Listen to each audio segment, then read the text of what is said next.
Sveiki.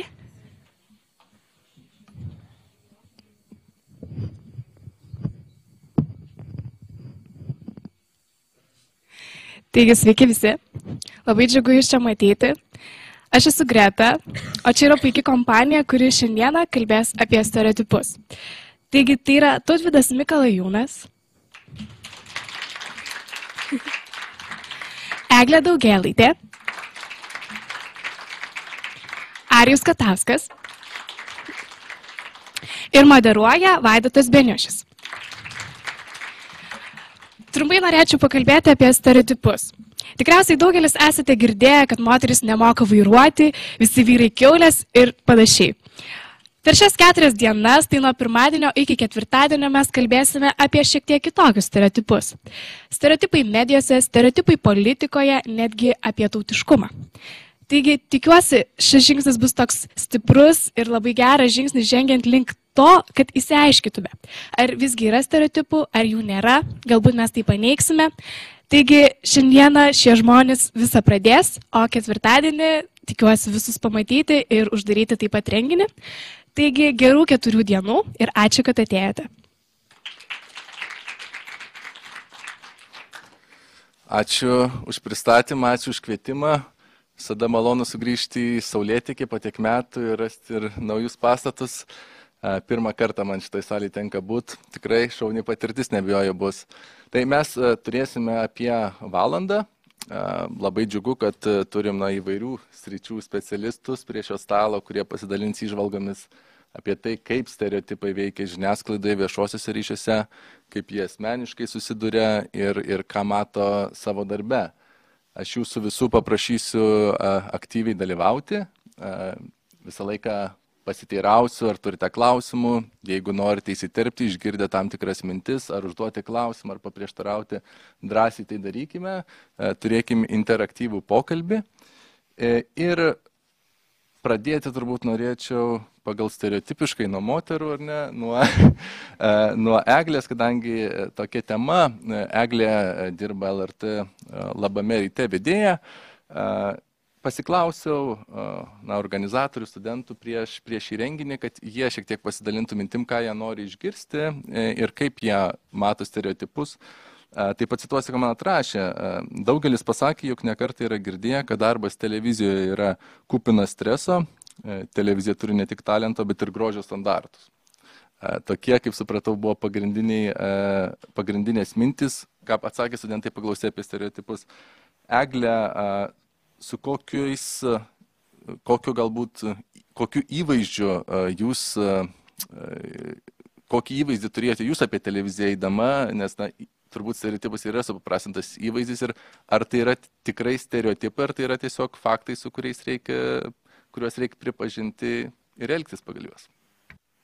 Tai turbūt pagrindinis dalykas, su kuriuo atėjau į televiziją, tai buvo tiesiog patirties įgyjimas. Niekada negalvojau, kad mano tikslas būti matomai, būti dėžutėje, kad visi čia manim grožėtųsi ir, nežinau, žavėtųsi. Tikrai su tokiu nusistatymu netėjau, bet buvo stereotipas ir atrodė, kad vedėjo kėdė yra kažkur labai toli. Labai reikia daug, nežinau, augti, dirbti, kol tu tą vedėjos kėdę pasieki. Bet tas stereotipas lūžta, nes pamatai, kad žmonėms reikia atsinaujinimo, jie ragina, jie drąsina ir tu gali nesulaukęs 25 tapti vedėjų. Tokių pavyzdžių turim ne vieną. Kitas stereotipas buvo tas, kad labai dažnai, ir tebėra, tarp kitko, kad atrodo visiems, kad jeigu tu esi vedėja laidos, ar ten vadinamas tas moderatorius, ar ne, kuris vedi visą laidą, tai viskas už tave padaryta. Viskas.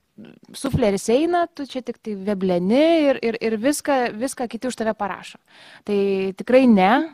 Čia jau aš laužau tą stereotipą, jeigu jums taip atrodo, tai pats dirbi, pats sėdi, pats perrašai tekstus ir darai taip, kad tau būtų patogu. Nes dažniausiai, vėlgi, jeigu tu gauni kažkieno kito parašytą tekstą, tai vienam atrodys, kad čia visai loginiai kirčiai gerai krenta jam, kai skaito ar ne, o tu skaitysi ir tau atrodys visiškai kažkas nesulimpa ir nesigauna. Tai tų tekstų niekas mums nerašo, mes patys sėdim, tik iki pat dabar sėdėjau ir ruošiausi rytdienai. Tai tu tiesiog baigi laidą, eini ruoštis, dirbi toliau, grįžęs namo vėl sėdi, vėl dirbi, tai nėra tas darbo laikas normuotas, tai nesėdi nuo 9 iki 5, bet man atrodo, čia sėdinčiam žmonėm ir netrodo, kad televizija yra tas darbas, kuris ateini 9 ir išeini 5. Na, akivaizdu, kad labam ryte ateini kitaip, ateini 5, išeiti gali kartais 9.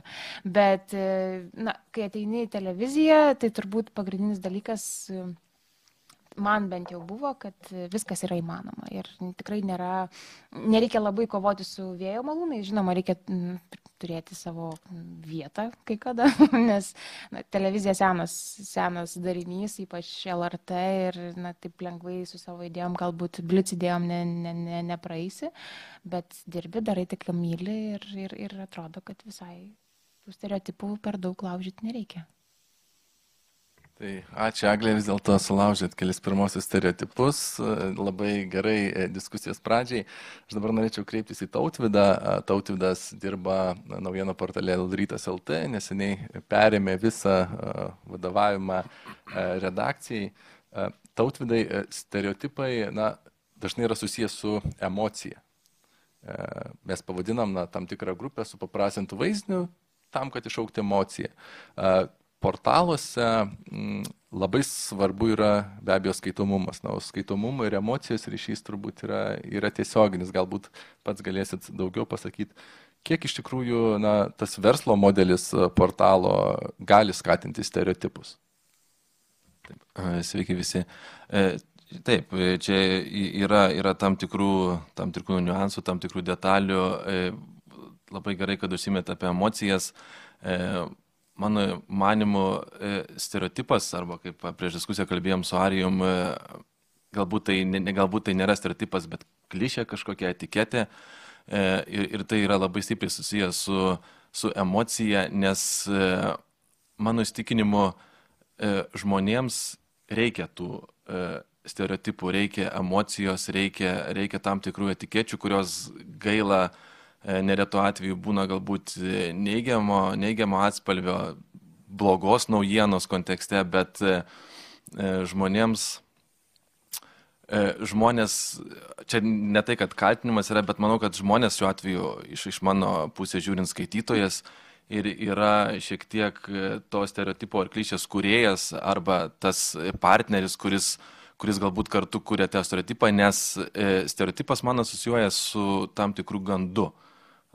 Jeigu kalbant gal apie senesnius įvykius, gal mitu arba tą pačią etiketę, nes žmonėms, kai yra tam tikras gandas, žmonėms atsiranda galimybė interpretuoti, kalbėti apie tos faktus, diskutuoti. Tai yra tam tikras procesas, kuris ta diskusija apie tam tikrą faktą, ypač asmenį ar objektą, ta diskusija aplipinama tikrais, netikrais faktais ir taip susidaro tam tikros etiketės, kuri galiausiai virsta stereotipu. Tai va ta emocija čia yra labai svarbi, nes žmonės, žiniasklaida nepaslaptis iš to gyvena, jeigu yra emocingas pavadinimas, jeigu yra feedbackas iš skaitytojo, tai šitoj situacijoje ta emocija yra labai svarbi ir ta tokia, kaip sakyti, žiniasklaidos ir skaitytojo partnerystė, apipinant emociją ar skambių pavadinimų, jinai yra, kaip sakyti, žiniasklaidai naudinga ir galbūt tas prisideda prie to stereotipo ar etiketės kūrimo, nes žmonėms iš mano patirties, aš žiniasklaidoje esu jau 10 metų ir pradėjau nuo paprasto žurnalisto, pradėjau nuo sporto beje, ir aš nekartą to įstikinau, kad kai tu rašai, tarkim, jeigu yra sporto naujiena kažkokia, jeigu tu pradedi skelbti naujieną apie tai, kad kažkoks žaidėjas pasirašo kontraktą su kažkokiu klubu galbūt, ta naujiena masina stipriau, negu jau po to įvykęs faktas, kad tas žaidėjas pasirašė. Šiuo atveju galime paimti ir politikos pavyzdį, kad, tarkim, dabar yra intensyvios teisingumo ministro paieškos ir žinia apie galimus kandidatus yra dažniausiai žymiai įdomesnė negu įvykęs faktas. Tai kuo aš tai aiškinu? Aš aiškinu tuo, kad žmonėms tiesiog, kai yra kažkoks gandas, žmonėms atsiranda galimybė interpretuoti, diskutuoti, dažniausiai atsiliepti neigiamai, ypač komentaruose. tai yra puikiai erdvė Facebookas, kur žmonės išreiškia savo nuomonę ir apie tai rašo. Ir galiausiai, tarkim, jeigu yra rašoma apie tam tikrą asmenį, iš tų komentarų gausos, iš tos emocijos susiformuoja tam tikros klišės, etiketės tam tikro asmens atžvilgių. Ir, sakau, čia yra diskusija, čia galbūt klausimas Arijui, ar tai yra stereotipas, bet apibendrinant šitą ilgą ir tikiuosi nenubodžią mano kalbą, noriu pasakyti, kad emocija ir žmogaus poreikis šiek tiek, gal kalbinė prasme, pletkai ar apšnekesiai, jie formuoja tam tikrus reiškinius, bet tai yra neišvengiama šių dienų, šių laikų žiniasklaidos dalis. Ačiū Tautvydui. Be abejo, Tautvydas dirba naujienų portale, aš dirbu naujienų agentūrai BNS ir visą tai, ką sakė Tautvydas, vis tiek yra tam tikri saugikliai, tiek ar ne, etikos kodeksų, tiek vieni turi vidinės taisyklės, kaip mes, galbūt ne visi turi, bet yra ir įstatymai, visuomis informavimo įstatymas, kurie taikomi žiniasklaidai ir kur redaktoriai, atsakingi redaktoriai ribas jaučia, ką nebijoju daro ir Tautvydas. Bet, plinta nauji komunikacijos kanalai ir norėčiau pereiti prie Arijaus. Arijus yra ryšių su visuomenė specialistas. Arijau, plintant, stiprėjant socialinių tinklų įtakai, galbūt mažtant tos tradicinės žiniasklaidos įtakai, tai ką ypač matome jau už Lietuvos ribų ar ne Jungtinėse valstijose, ar ta nauja terpė, nauji komunikacijos būdai nestiprina stereotipų plitimų, nes juose tokių saugiklių įtvirtintų nusistovėjusių kaip ir nėra. Taip galima sakyti, kad iš tikrųjų socialiniai tinklai pakeitė komunikaciją pakankamai stipriai. Bet jeigu žiūrint patį procesą, tai kas pasikeitė? Pasikeitė turbūt informacijos greitis, per kiek tu laiko gali kažką tai ištransliuoti ir kokį kiekį tu informacijos gali ištransliuoti. Kaip mes juokdavomės iki YouTube'o, kiekvienas kaimas turėjo savo kvailį. Dabar YouTube'o pagalba tu gali būti pasaulio kvailiu per labai trumpą laiką. Prisidarei kažką tai ir staiga nuskambėjo. Grįžtant truputėlio prie tų etikečių, grįžtant prie stereotipų ir socialinės medijos, socialinėje medijoje formuojasi atskirų etikečių klijavimo turbūt tam tikra mada, kurią, taip, tradicinė medija yra priversta valdyti dėl savo mechanizmų. Ir dabar jau jūs turbūt daugelis iš jūsų žinojot ir domėjotės, turbūt dabar jau čia ir Facebookas kaltas dėl to, kad Trumpą išsirinko Ameriką ir taip toliau ir taip toliau, čia Twitteris taipogi ir panašiai, nes socialinės medijos visos į tą dalyką sušoko, nes iš tiesų tuose kanaluose nėra jokių nusistovėjusių taisyklių. Vienas dalykas, antras dalykas, tie patys kanalai visą laiką save vadino daugiau platformomis. Tai yra platforma, komunikavimo platforma, ne kanalas. Ir kaip vienas iš pavyzdžių, turbūt stereotipo klijavimo, mūsų politikai, ponas Tapinas, socialdemokratų senuosius išvadino bebrais, ten ausuotieji bebrai. Ir tai kaip hashtagas pasipylė turbūt per socialinę mediją ir nuskambėjo per visur, per labai trumpą laiką ir dabar kalbant netgi papraštuose pokalbiuose, tu jau išgirsti tai, kas buvo įrašyta kaip hashtagas, ir tu išgirsti, kad tai taip jau yra toks apibūdinimas. Tad tam tikrų etikečių klijavimui socialinė medija labai stipriai padeda.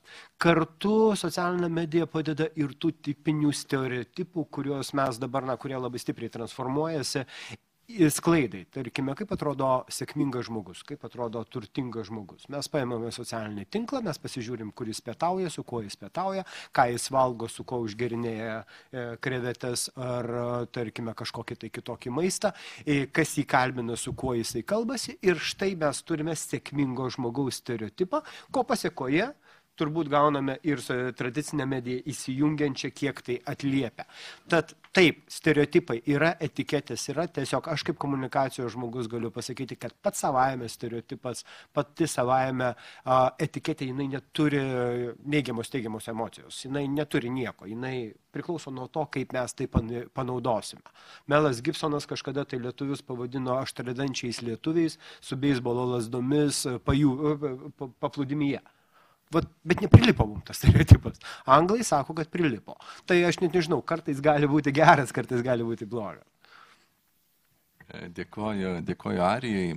Iš tikrųjų, įdomiai užsiminėte ir apie politinius procesus, kuriuos veikia stereotipai. Ir man atrodo, būtent dėl to, ką mes paskutiniais metais matome pasaulyje, ta kalba apie stereotipus vėl aktualizuojasi. Be abejo, tai nėra ar ne nauja tema, bet rinkimai ir Trumpo išrinkimas vėl paskatino naujas diskusijas. Ir kita pusė sako, kad kalbos apie stereotipus yra pernelyg užaštrintos ir kalba, kad vis politinis korektiškumas, ar ne, kritika politiniam korektiškumui paskutiniais metais tokia vieša, man atrodo, tapo populiari, netgi madinga.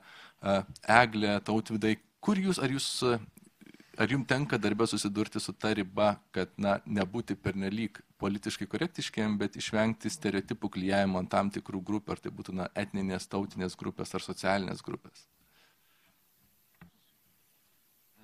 Taip, tai ta riba, aš galvoju, kad jeigu mes kalbėtumėm ne tik apie politinius reiškinius, apskritai šiuolaikiniam pasaulyje ta riba, kaip tu pristatai, nušvieti tam tikrą procesą, reiškinius, asmenis ypatingai, tai yra jautri tema.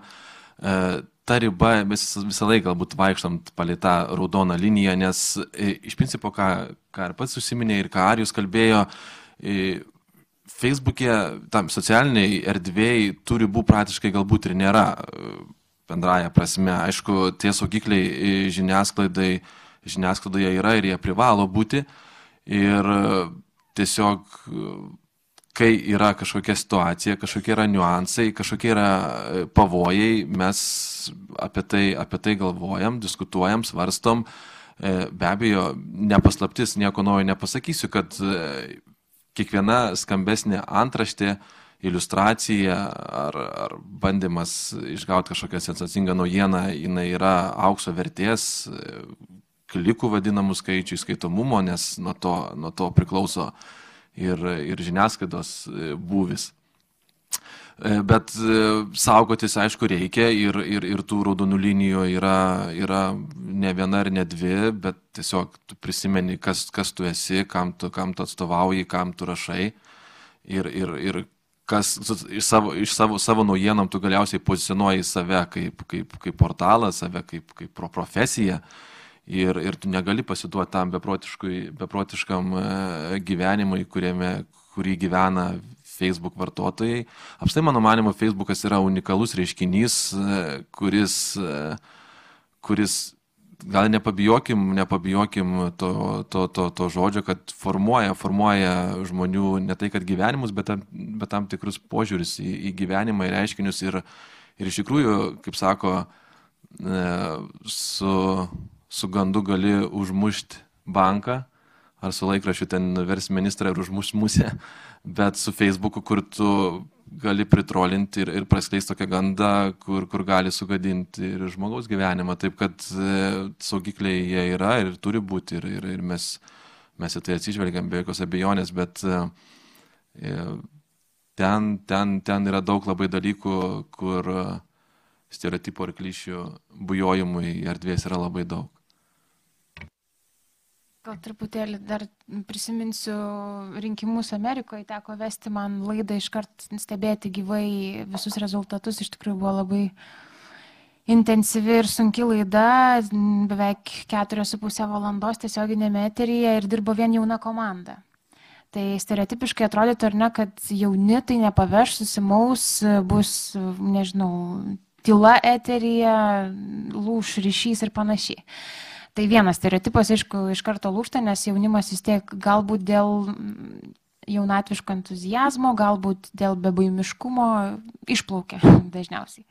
Tai pavyko mums išplaukti, bet mes diskutavom būtent stebėdami tiek užsienio medijas, tiek būdami patys eteryje, kad stereotipiškai, aš sakyčiau, vedėjai dažniausiai, bent jau Lietuvoje, tas politinis korektiškumas arba stengimasis būti nešališkais, dažniausiai tu nesakai, kokiu tu pažiūrų esi. Ar ten tu būtum, nežinau, pro-konservatoriškas, ar palaikytum žaliuosius ar liberalus. kas yra skirtingai užsienį, Amerikoje ypač teko tikrai ne vienas debatų laidas stebėti, jie nebijo pasakyti, ką jie palaiko. Ir taip aišku ir sudaroma yra tų žurnalistų, politinių apžvalgininkų visa komanda. Ir mes svarstėm, ar būtų korektiška visai, taip atsisėdus sakyti, Hillary nesiseka, čia gal dar kažkaip, gal ją būtų galima čia. Ir iš tiesų tu nesąmoningai vadovaujasi tuo pačiu principu, tik tai stereotipiškai nenori parodyti savo pažiūrų. Tai mes taip ir darėm, žodžiu, visą laidą ieškojame būdų, kaip Hillary laimėti netiesiogiai. Bet aš jau stengiausi visaip kaip rasti tų bent jau prieigų prie Trumpo, ką jisai darė, ne tik ką ir kuo ir kaip vadino ten Twitter'e ar Facebook'e, ko tikrai buvo, nors, nežinau, vežimu vežk, bet stengiasi vis tiek prieiti, rasti prieigą, kad tavęs tie stereotipai nepaveiktų. Nors, žinoma, tu esi toli, tu esi stebėtojas ir tau atrodo, kad nori, nenori, tu vis tiek tam pasiduoti. Tai tas šališkumas, politinis korektiškumas, ypač vadovaujantis stereotipais, kartais pasidaro labai sunku. Lygiai taip pat aš sakyčiau, kai tu vedi, aš aišku nevedu politinės laidos, bet dažnai jaučiu, kad kai vedėjas vis tiek širdį jo yra pažiūros, juntamos ir man kaip žiūrovui, tu matai, ką jisai palaiko ir kaip klausia. Tai vėlgi, ar tai gerai spręsti žiūrovui, ar tai gera tradicija, kuri atsiranda Lietuvos eteryje, televizijos eteryje. Aš sakyčiau, visas pasaulis taip daro, tik tai reikėtų tada tą įvairovę duoti, kad, tarkime, vestų ne vienas vedėjas politinių aktualių ar debatų laido, vestų du vedėjai. Vienas būtų toks, kitas toks. Ir tiesiog tą balansą išlaikyti, kad nepasimautumėm visiškai ant vieno kurpaliaus. Iš tiesų, žiniasklaidoje tas atsiskleidimas vedėjų ar redakcijų politikos yra keli variantai. Britanijos laikraščiai, Amerikos laikraščiai, jie, kaip žinia, deklaruoja savo politinės pažiūras ir tą deklaravę jau jie nebesulaukia kritikos. Ir aišku, kitos medijos rūšis, kaip naujienų agentūros, kurios apsibrėžia tą visišką objektivumą, kur net kai kurios didžiausios agentūros neleidžia žurnalistam turėti socialinių tinklų ar bent juose komentuoti, kas sukeltų bet kokią abejonę. Man atrodo, Lietuvoje dažnai yra per vidurį ir ar tai nėra blogiausias variantas, kai tarsi deklaruojamas viešai objektyvumas, bet tas subjektyvumas prasiveržia kitom užslėptom formom. Iš tikrųjų, šiek tiek mes pašnekėjom, galbūt jūs turėtumėt iš to, ką išgirdot, klausimų ar pastebėjimų. Ar mums toliau dar tęs, dar kol kas žiūri, nieks neužsnūdo, bent neužknarkė, mes aišku galim. Šiaip, mes kalbėjom daug apie socialinius tinklus. Kiek iš jūsų yra tokių, kurie nevartoja Facebook'o aktyviai, tarkim? Vienas, kitais metais turbūt jau pradėsit, ar ne? Tai ar jau turbūt Penas tau šiek tiek pratęsti diskusiją apie tai, kaip toliau gali rutuliotis štai socialinių tinklų vaidmuo, lyginant su žiniasklaidos vaidmeniu. Ir vėlgi grįžtant prie to, daug kas kalbame apie tos komunikacijos burbulus, kuriuos sudaro tinklai ir ką Eglė minėjo JAV prezidentų rinkimuose, taip pat daug kalbama, kad tiesiog yra du burbulai, kur tu gyveni viename ir tavęs priešininkų stovyklos visiškai neveikia. Ar judėsim toliau tą kryptim? Mes komunikacijos žmonės tai vadiname tuo informaciniu kokonu. Mes susisukome keli žmonės, faktiškai tai nėra iš tikrųjų labai daug žmonių, iki 10, komunikabilesni 20 žmonių turbūt turi tam tikrą draugai, artimieji, su kuriais mes praleidžiam laisvalaikį ir taip toliau. Ir iš tikrųjų, kad ir kaip mums atrodytų, kad mes turime, aš nežinau, beveik 2000 draugų turiu Facebook'e, bet faktiškai aš vis tiek bendrauju su tam tikra grupė žmonių. Šitas fenomenas, jisai nieko nėra naujas ir socialinė medija tik tai jį akivaizdžiau parodė. Kai nebuvo socialinių medijų, kai nebuvo tos tradicinės žiniasklaidos priemonės, mes turėjome dar šiek tiek siauresnį, bet vos tik tai išplėtė. Ir kalbėdami, tarkime, su verslininkais, kurios dažnai konsultuoti tenka, mes ir tai vadiname pasauliu per Bentlio langą. Jis nėra tikras. Jiems reikia įsisavinti ir jūs, kai skaitote kažkokią tai nesąmonę, kažkokią tai nusišnekėjimą politiko, nusišnekėjimą kažkokio tai verslininko, žinomo žmogaus ar dar ką nors, tai yra tiesiog nesugebėjimas įvertinti, o kaipgi kitos tikslinės auditorijos priims tavo žinutę. Atsimenate, toks buvo verslininkas Kaikaris, kuris pas Edmundą Jakilaitį pasakė, kad jeigu mes su Rusija pyksimės, tai galėsime patrankas tepti sviestu, kurį jis beje prekiauja ten, jeigu neklystu, ar dar kažkas tai panašaus. Ir verslininko pasaulyje tai būtų savaime suprantamas dalykas. Nu taip, mes susipyksim, verslai sustos ir su Rusija mes nebegalėsim, o Rusija yra viena iš didžiausių mūsų importuotojų produktų.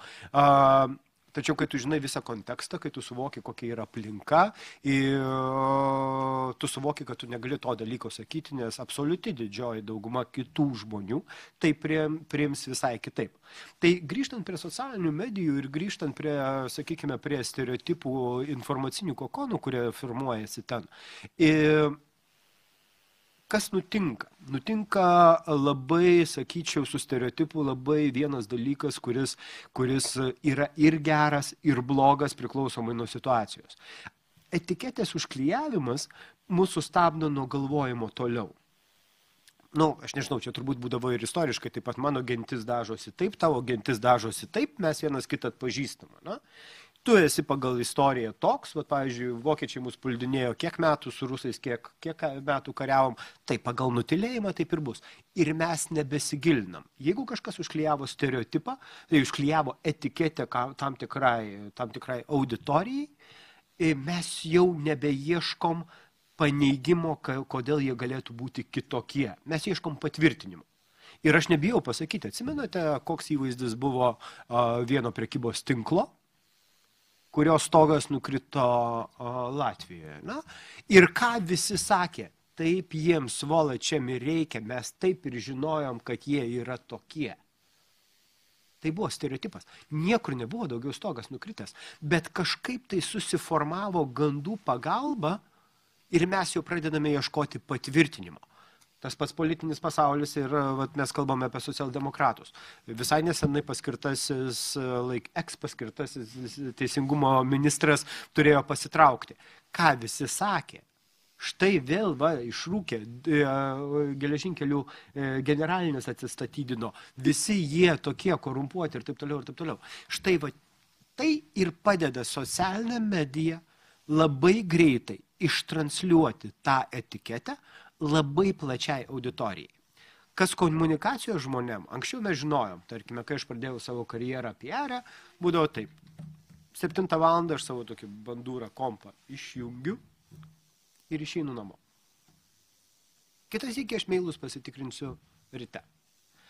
Tada buvo visos taisyklės, tad vadinamas auksinės valandos reagavimas, jeigu kažkas nutiko, tu valandą turi maždaug susireguliuoti, žinai, kaip dirba medija, kada atvažiuos spauda, kada atvažiuos kameros, kur pasirodė, tu viskam turi laiko dabar. Dabar Tapinas 2 valandą nakties brūkštelėjo komentarą Facebook'e. Ir viskas, 4 valandą tu turi tokią krizę, kurios tu nebegali suvaldyti visiškai. Print screenų pridaryta, išsiuntinėta ir taip toliau ir taip toliau. Štai tai ir keičia socialinę mediją labiausiai turbūt. Informacijos greitį. Medija tradicinė. Paskui jau dirbs pagal savo procesus.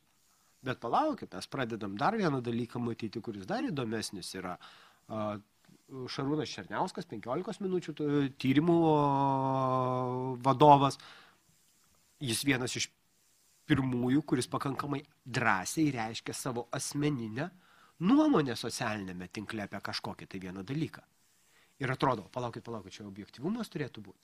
Ir aš atsimenu, žinokit, kai aš rašiau savo bakalaurinį, aš kalbinau Edmundą Jakilaitį ir kalbėjausi būtent apie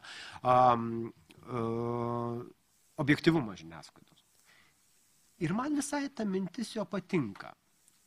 Jis pasakė taip, kad žurnalistas neprivalo būti objektyvus, jis privalo būti teisingas.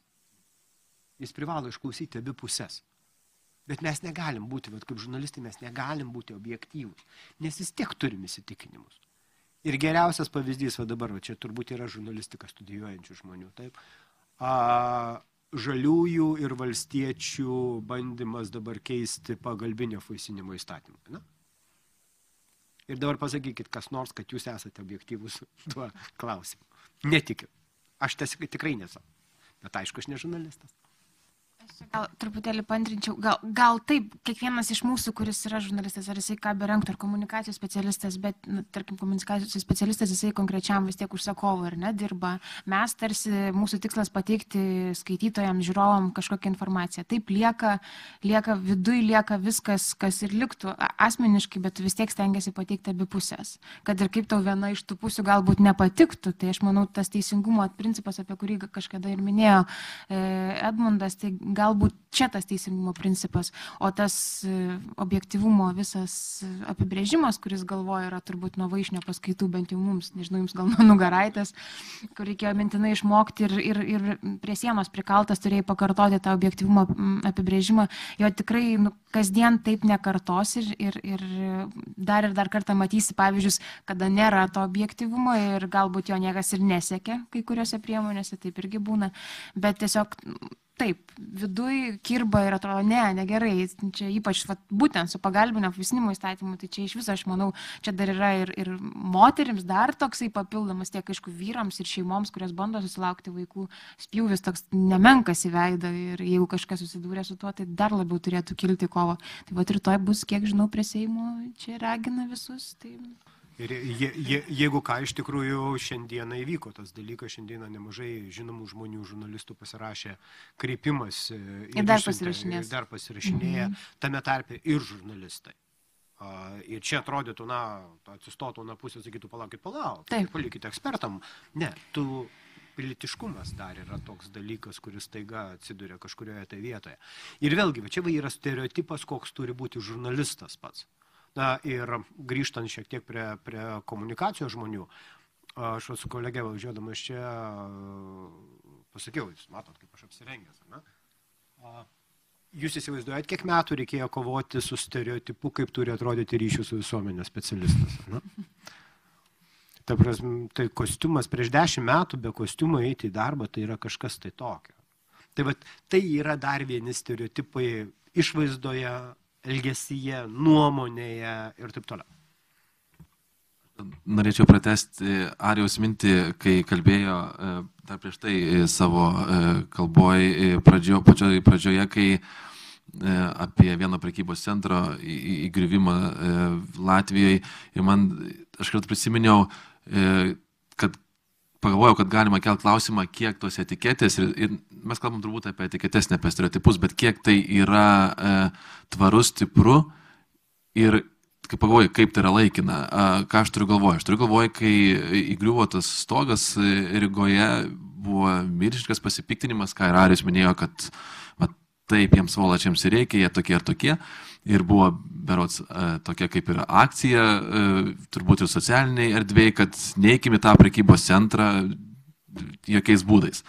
O statistika skaičiai nemeluoja, rodo, kad tas prekybos centras yra pagal pirkimą čia, visi kiti yra čia. Tai yra tam tikra pozicija, kuri atrodo kartais nieko nereiškia. Prisiminkim tą patį kalafijorų skandalą dėl kainų ir kai kalbėjo, neisiu ten prekybos centrą 3 dienas.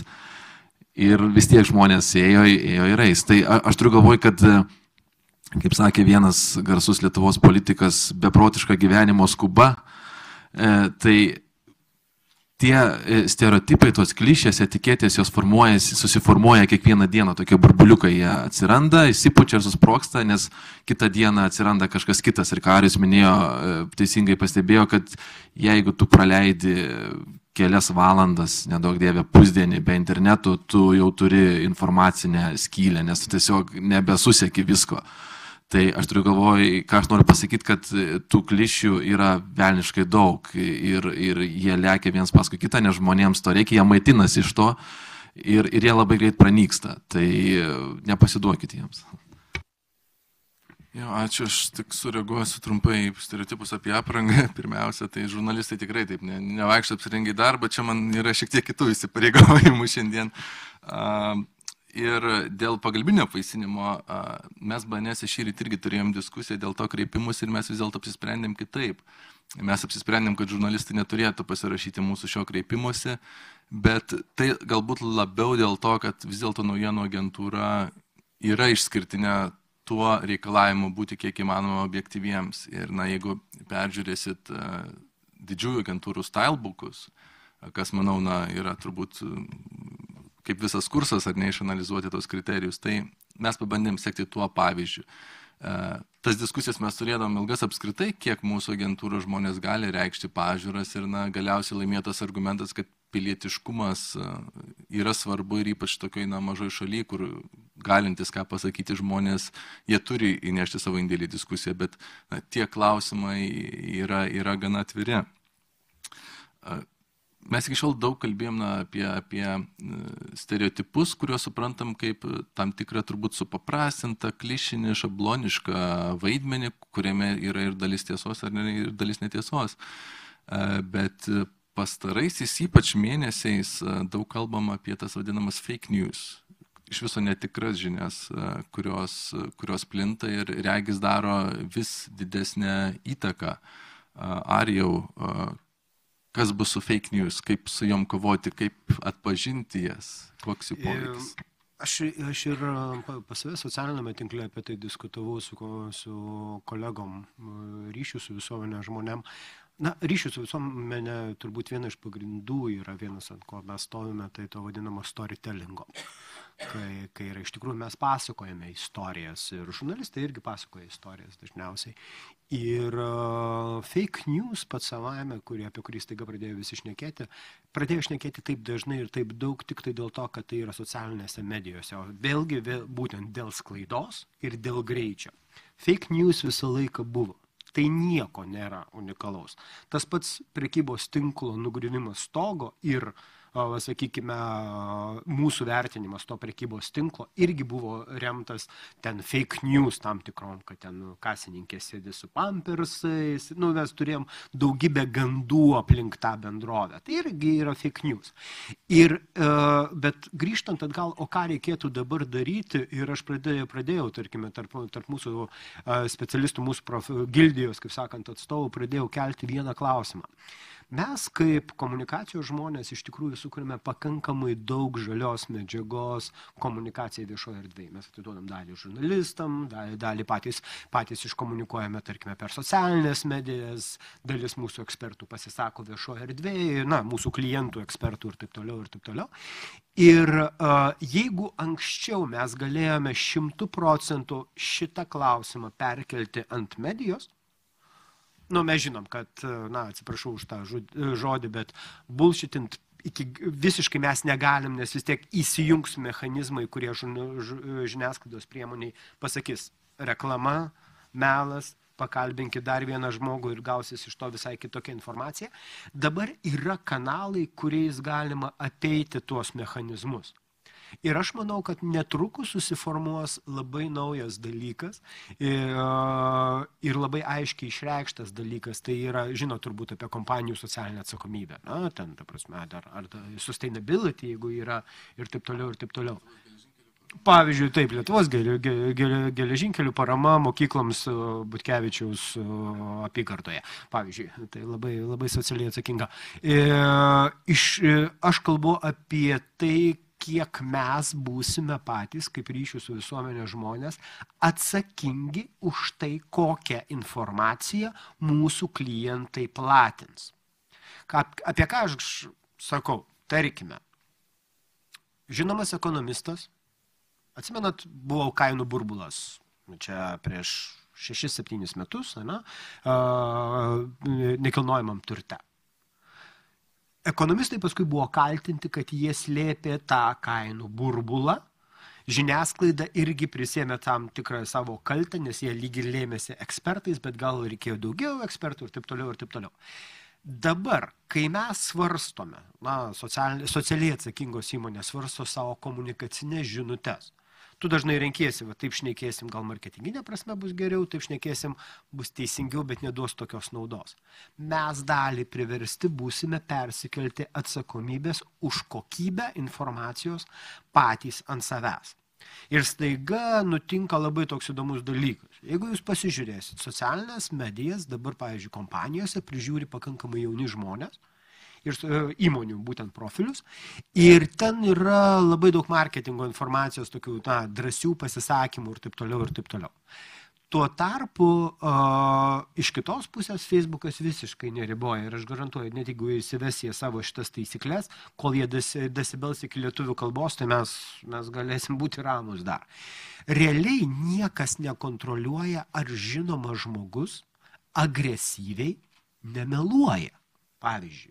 Pavyzdžiui, žinomas žmogus, kuris paima pinigus už įrašą socialinėme tinkle, kad jis naudoja tokį produktą ir jam tai padėjo, aš net nežinau, ar jam galioja reklamos įstatymas.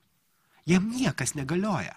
Tad įmonės tokios, kurias mes atstovaujame, bus priverstos pačios pradėti save cenzuruoti, nes medija nieko negali padėti.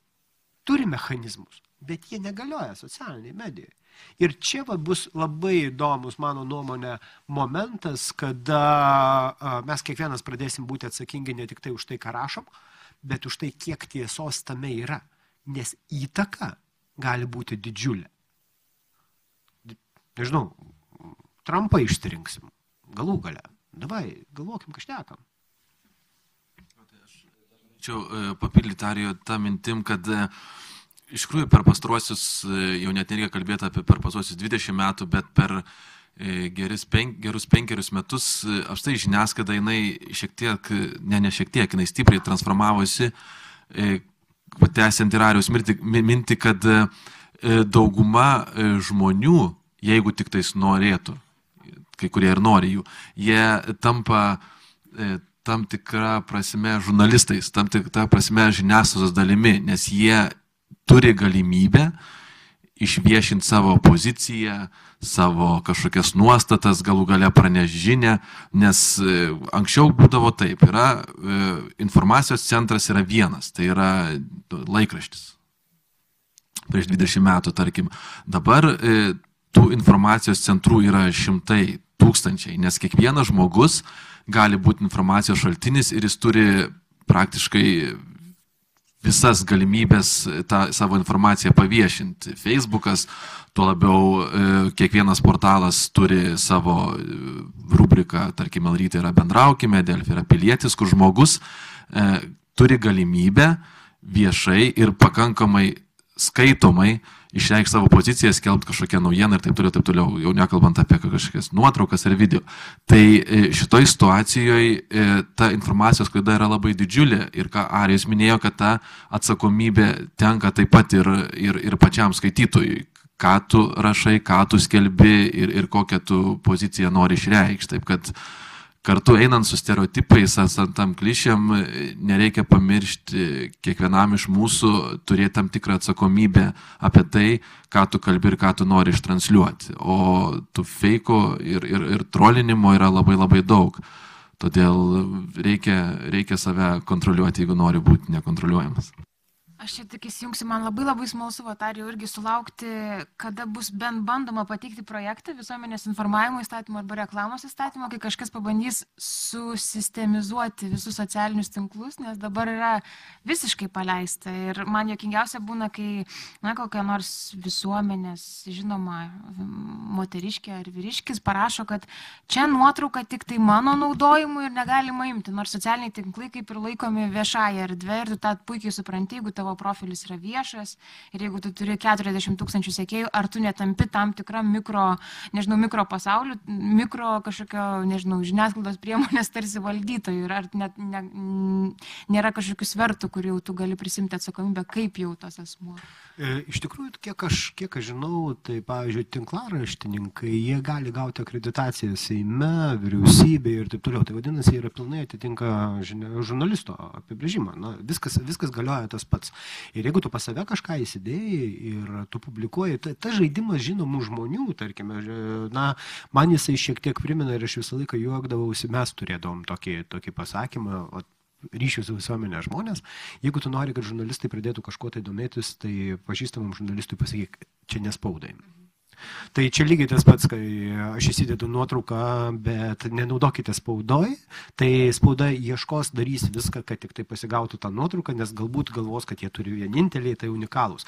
Faktiškai taip, aš visiškai pritariu. Socialinė erdvė, jinai yra kaip komunikacinis laukas, yra didžiulis ir iš tikrųjų papildo tradicinę mediją, tais resursais, kurių neturėjo niekados, bet aš bijau, kad bekintant, tarkime, pačiai platformai, bekintant viskam, mes negalėsime įstatymais susigaudyti šito daikto beveik be šansų.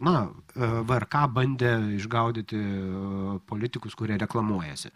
Sėkmės, tai reiškia parašyti Facebook'ui ir sakyti, pateikite, kiek šitas profilas pirko reklamos. Aš taip ir matau, kaip Markas atrašinėja laišką, žiūrėkite, tokia sąskaita ir taip toliau, ir taip toliau, ir taip toliau. Tai turbūt juokinga yra. Tai va čia šitoje vietoje mums tenka prisiderinti prie, turi susiformuoti kažkoks naujas mechanizmas visiškai, nes stereotipai, kuriuos, tarkime, ir prieš šitą diskusiją, kai mes šnekėjome, ten yra lyčių diskriminaciniai dalykai ir panašus dalykai, kurie turi labai aiškę išraišką ir mes turime lyg ir tam tikrus mechanizmus, kaip su jais kovoti. Socialinėje medijoje tampa visiškai kitokiais. Ir mes ten nematom. Uždaras grupsas, kuris pasisako prieš homoseksualius žmonės. Ir jungiantis daugybę žmonių ir diskredituojantis juos ir klijuojantis etiketės ir taip toliau, ir taip toliau. Žiniasklaidos priemonė tokia būtų iš karto uždaryta, turbūt apkrauta baudom, nes iš tikrųjų jinai pažeidžia taisyklės, mūsų žaidimo taisyklės. Socialinėje medijoje, taip, mes susijungę buvom ir daug žinomų žmonių yra susijungę, kur gaudo trolius Rusijos ir reportina juos, kad už fake informaciją, ar ten už melą, ar ten už smurto propagavimą. Bet tai yra toks niekas palyginus su ta mašina, informacinė mašina. O Facebook'o, jeigu žiūrint apie fake news ir panašius dalykus, prieš, turbūt kas domėjotės, ten prieš keletą mėnesių buvo atleisti žmonės, kurie buvo atsakingi už naujienų parinkimą. Kas eina į tą trending arba kas eina į news feedą. Ir jie perkelė tai ant algoritmo. Algoritmas nesuveikia ir visiška nesąmonė atsidūrė šalia New York Times'ų kaip 1:1. Tad iš tikrųjų iššūkiai yra ir manau, kad mechanizmas turi atsidurti viduje. Ta platforma visą laiką ginsis, nes jeigu ji bus per daug tvarkinga, per daug švari, per daug, ji neturės tokio populiarumo. Čia turbūt viena iš priežasčių. Turbūt šią akimirką galim tik konstatuoti, kad teisinė bazė gerokai atsilieka nuo realaus gyvenimo ir ties to turės būti daug dirbama. Kolegos, įsijunkit prašom į mūsų pokalbį savo pastebėjimais, savo klausimais. Štai Arijus jau pradėjo atskleidinėti kai kurios triukus, kaip pritraukti žurnalistą. Klauskit, nes pradėsim galvoti, kad nuobodžiai šnekame šiandien. Prašom.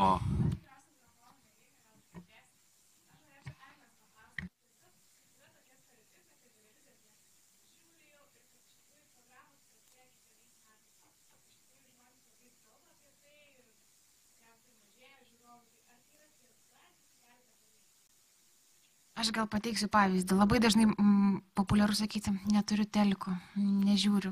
Tada paklausi kažkokią aktualiją, ar ne, ir visi matė. Tada klausi, tai reiškia, turi internetą, mediatekoje žiūrėjai, taip. Reiškia, televizija keliasi į skaitmeną. Tai va, čia ir yra televizijos ateitis.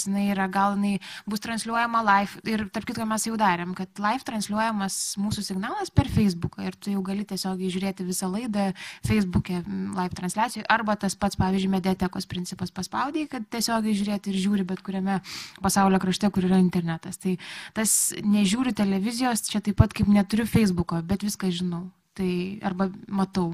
Daugiau mažiau, kažkokią santrauką gaunu. Kitas dalykas, mums tikrai gelbsti pokalbių išėmimas ir įdėjimas į Facebooką tą patį. Tai iškerpi vieną pokalbį ir žiūri, vat, jo feedbackas vadinamas, ar ne?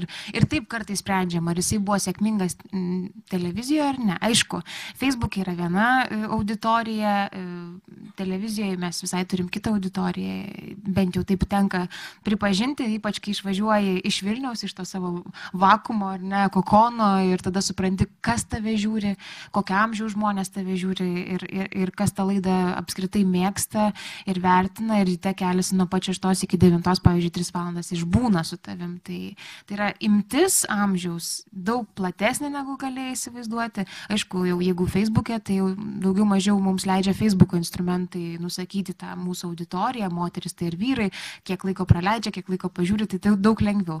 Su auditorijos segmentavimu ir, aišku, reitingais, tai LRT galbūt neturi tiek daug mestų pajėgumų į reitingų generavimą, bet mes prisipažinsim, mums vis tiek rūpi, nes nori būti nežiūrimais ir dirbti vėl nežino dėl ko. Dėl savęs?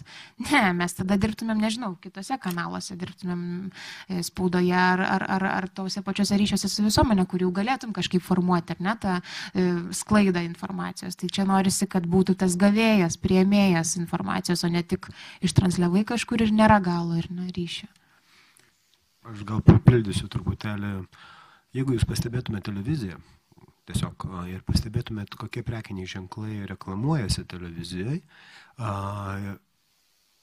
tie žmonės, ten sėdintys žmonės, kurie išleidžia milijonus reklamai, jie moka labai skaičiuoti. Ir tas pasakymas, kad kažkas tai nežiūri televizijos, o tuo tarpu tas pats mūsų neminimų pavadinimų prekybos tinklas, kuris skiria milžiniškus pinigus reklamai, kažkodėl tai daro ir jaučia rezultatą. Aš ir pats turiu keletą savo klientų, kurie dirba mažmeninėje rinkoje ir aš galiu pasakyti, kad po reklamos, jeigu yra pardaviminė akcija, po reklamos pasirodymo, po 2 valandų tu gali gauti skambutį iš prekybos vietos ir sakyti, hebra, išimkit reklamą, mes nebeturim prekių. Taip, tam tikrose tikslinėse auditorijose, galbūt jūsų auditorija, amžiuje, ten ir pomėgiuose ir taip toliau, televizija nėra pagrindinis kanalas. Bet niekados formuojant komunikaciją, niekados nėra pasirenkamas vien tik tai vienas kanalas. Yra internetas, yra spauda, yra televizija, yra, nežinau, yra outdooras, tas vadinamas didžiuliai plakatai, kurie irgi atrodytų, atgyvena, koks velnis gali juos žiūrėti.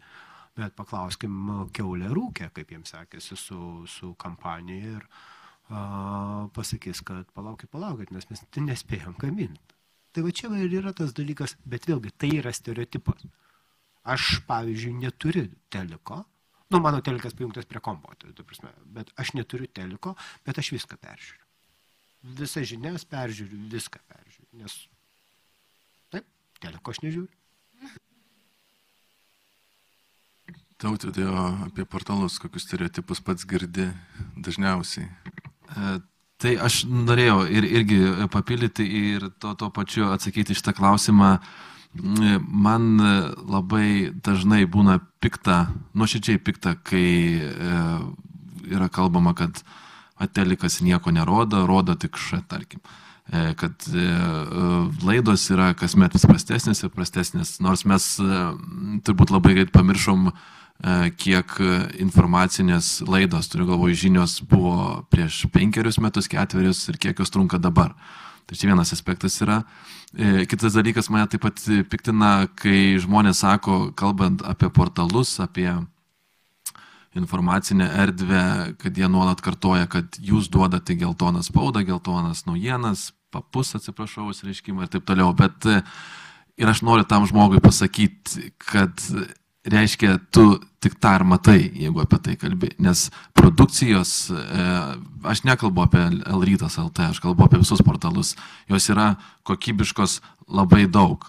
Bet žmonėms kažkodėl tas atrodo neįdomu ar nepatrauklu. Jie tik pamato tai, kas yra galbūt nešvanku ar žemo lygio, ar tiesiog tai yra pretekstas išreikšti savo piktą nuomonę mūsų atžvilgiu. Taip kad tie stereotipai, tai kad spauda yra geltona, absoliučiai be išimties visa spauda, ar televizija kuria tik šlamštą, tai man tokie stereotipai stereotipas iš principo turbūt yra pasmerktas būti neteisingu arba supintas teisingi faktais, o neteisingais, bet šiaip žmonės patys iš savęs neretai būna pikti ir tarkim, kai mes mūsų portale mes turim labai stiprų gyvenimo būdo skyrių ir ten rašo unikalias istorijas sėkmės ir dramatiškas istorijas iš paprastų žmonių gyvenimo ir kai sulaukim iš skaitytojo feedbacko, kai prašom, tarkim, skaitytojų, tų istorijos herojų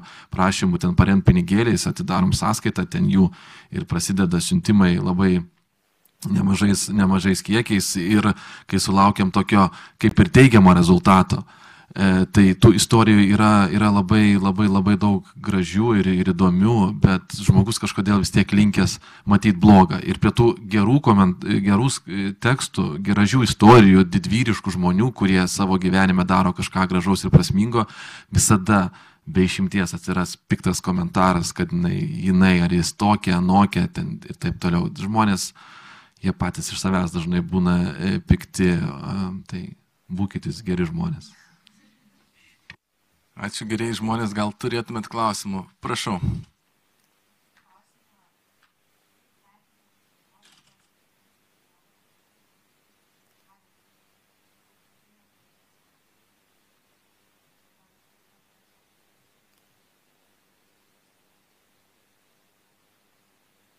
Puikus klausimas, ačiū. Ačiū už klausimą. Taip, tai aš vertinu ne vienareikšmiai, galbūt jie yra mūsų konkurentai, tai man juos dabar reikia girti, turbūt. Nežinau, idėja galbūt graži, bet kita vertus aš tai linkęs už tą modelį, kas yra pas mus, aišku, galbūt ne visada pavyksta sugaudyti, bet žmonėm pareikš savo nuomonę ir nebūtinai kaip registruotas komentatorius ar vartotojas, bet tiesiog jeigu tas komentatorius yra negatyvus, ar vatnikas, ar acto garintojas, ar tiesiog blogas. Tai mes turim galimybę tokį žmogų tiesiog užblokuoti pagal jo ten IP adresą ir jis nebeturi galimybės komentuoti. Kita vertus, man komentarai neretai būna tam tikras atspindys visuomenės, folkloras, kur tu matai, kuo žmonės gyvena, koks yra požiūris. Aišku, dabar jau didžiąją daugumą tai persikėlė į Facebooką, bet vis dėlto tai yra irgi tam tikras informacijos šaltinis. Ne kartą yra pavyzdžių, kai iš komentarų sužinai breaking newsą. Tai yra unikalūs dalykai. Aš vėlgi prieš sportą dabar pirmas įkrito, kai mes čia 2011 metais vyko Europos krepšinio čempionatas, mes kaip tik buvom Panevėžy ir paskelbėm kažkokią naujieną, aš tik nepamenu kokią, ir komentatoriuose buvo parašyta, kad Marijonas Petravičius klinikose, nes jam ten buvo nustatyta liga, ten kreša kraujas, kažkas tokio, kuris negali sportuoti. Tai mes niekas nežinojom apie tai visiškai, kad rinktinė treniruojas Panevėžy, o Petravičius klinikose, ten palatoje, jį ten gydo rimtai. Niekas apie tai nežinojo ir mes kai pamatėm komentarą, mes paskaminom rinktinės gydytojui ir klinikas berods ir sužinojom. Tai yra čia puikus informacijos šaltinis. Tai sakau, aš ne vienareikšmiai vertinu, aišku, tai yra graži, kaip sakyti, idėja, bet aš manau, kad reikia leisti žmogui pasisakyti, tik tai įjungti tam tikrus saugiklius. Ačiū, labai geras klausimas. Dėkui. Dar gerieji žmonės klausimų. Gerai, jeigu neturim klausimų, aš noriu labai padėkoti, kad radot laiko, Eglė, Arija, Tautvydai. Man buvo labai įdomu jūsų klausytis, tikiuosi ir jūs išgirdot atsakymą jums rūpimus klausimus. O iš savo pusės linkim gražių, linksmųjų dalių komunikacijos fakulteto dienų ir gražių jums švenčių visiems.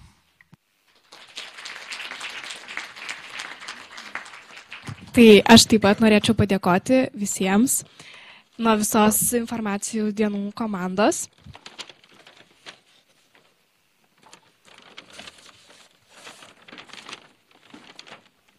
Tai Vaidotui Beniušiui už moderavimą labai jums ačiū.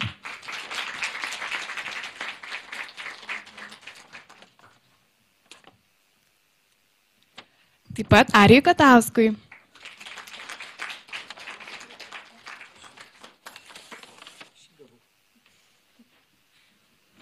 Tautvydui Mikalajūnui.